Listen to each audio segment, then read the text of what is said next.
प्रत्येक क्षेत्रामध्ये प्रमुख म्हणून काम करताना आपण सुद्धा स्त्री पुरुष ही भूमिका निभावत असता. कधी कधी आपल्याला व्यक्तिगत होणारा त्रास आपण सहन करता, तो परिवाराला सांगत नाही, तो सर्वांपुढे मांडत नाही, पण सर्वांच्या सुखासाठी आपण झटत असता.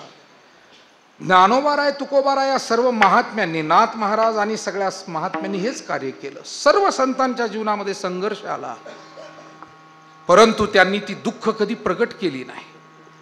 तुकाराम महाराजांना काही प्रसंगी परिस्थितीची जी काही झळ होती ती लागत होती आणि ती परिस्थिती म्हणून ते सांगत होते, तरी पण व्यक्ती म्हणून कधी कोणावर त्यांनी दोषारोप त्यांच्या वाङ्मयामध्ये ठेवला नाही. अमुक व्यक्ती विशेष म्हणून कोणावर दोषारोप त्यांनी ठेवला नाही. कारण मोठ्यांवर ही जबाबदारीच असते की छोटी मोठी दुःख प्रतिकूलता सहन करावी आणि सर्वांसाठी एक सुखाचा मार्ग निर्माण करावा. नाथ महाराज कुठंच लिहित नाही हो. 100 वेळा यवन थुंकला, भावार्थ रामायणात लिहित नाही, भागवतात लिहित नाही, अभंग गाथेत लिहित नाही, आनंद लहरीमध्ये कुठल्याच ग्रंथामध्ये नाथ महाराज लिहित नाही. ज्ञानोबारायांनी सुद्धा अभंग गाथा केली, अमृतानुभव केला, चांगदेव 65 आणि ग्रंथराज ज्ञानेश्वरी.